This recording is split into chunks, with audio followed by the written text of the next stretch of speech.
YouTube, what's going on, guys? Welcome back. We are here for another episode at the Bettors Edge, guys. What a game we had last night in Miami at Hard Rock Stadium. National championship. We talked about it on the preview show.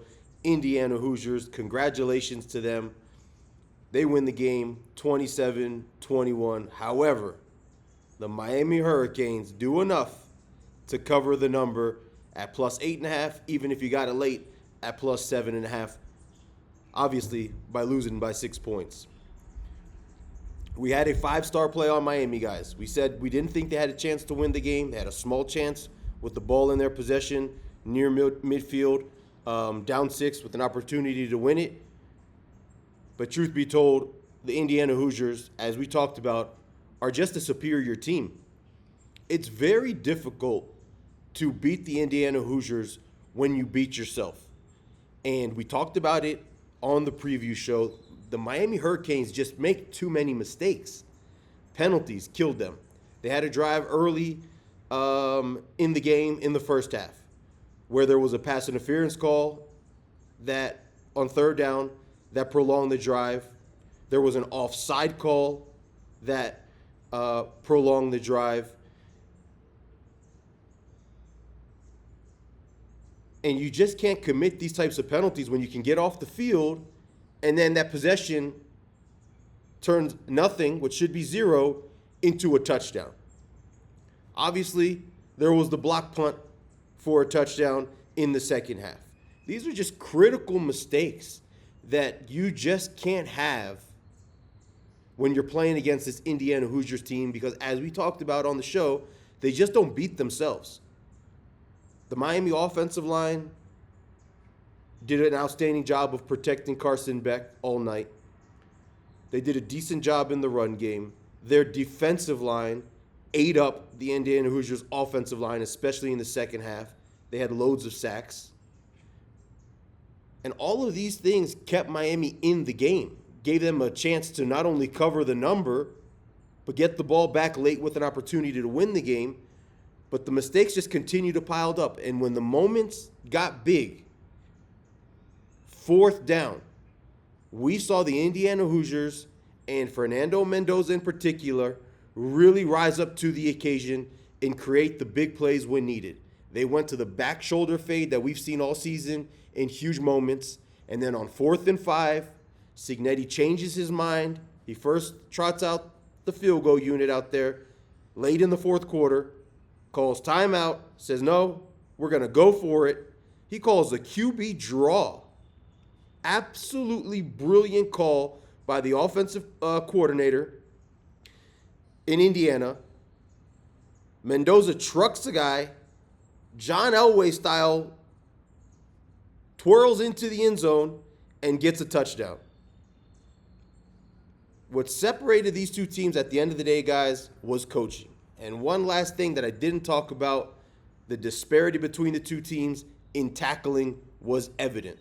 We saw the Indiana Hoosiers backs and receivers break countless number of tackles and gain extra yardage after contact, while the Indiana Hoosiers DBs, linebackers, and defensive linemen missed very, very few tackles all night.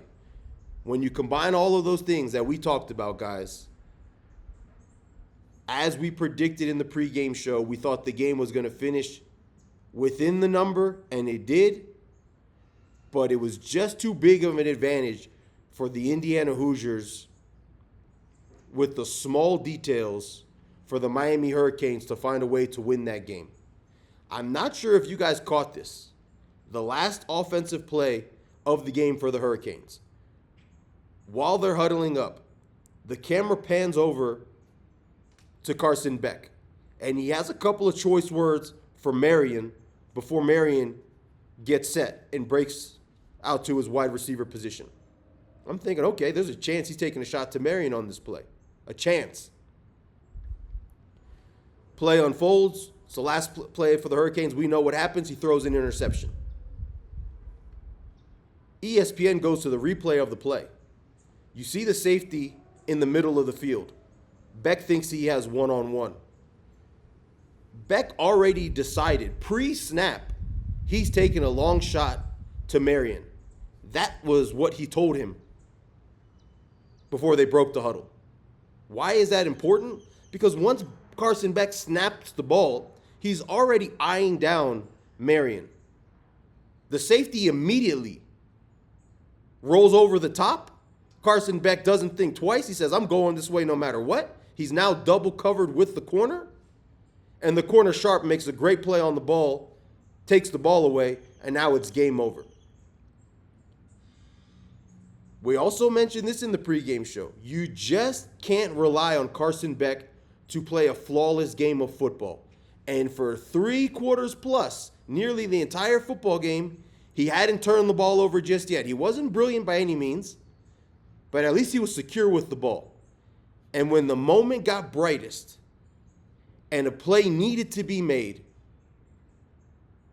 not only did Carson Beck fail, but the way that he fell was disappointing because pre-snap, he had already determined he was going to Marion deep. The safety read it perfectly. Carson Beck threw it anyways, and it cost them an opportunity to win the game.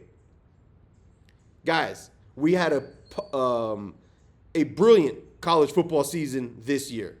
We were in the green. You can't ask for anything more than that. The sport of football, whether you're talking NFL, whether you're talking college, by far are the hardest 2 sports to beat in sports betting. That's why we're here each and every single weekend, each and every single day, giving you guys previews, giving you guys picks, analysis, and at the end of the day, giving you guys the best bets across the board for an entire season. And when you can do that and still be in the green, you're amongst the very, very few in this industry. So congratulations to you guys for tailing and following. Thanks to all you guys for watching the videos. The sport of football in college is over, but I'll be back shortly with previews for the NFL championship round in the AFC and the NFC, and we're going to close out the NFL the same way we did in college with more winners, guys. I'll be back soon. Like the video, subscribe to the channel if you haven't done so already.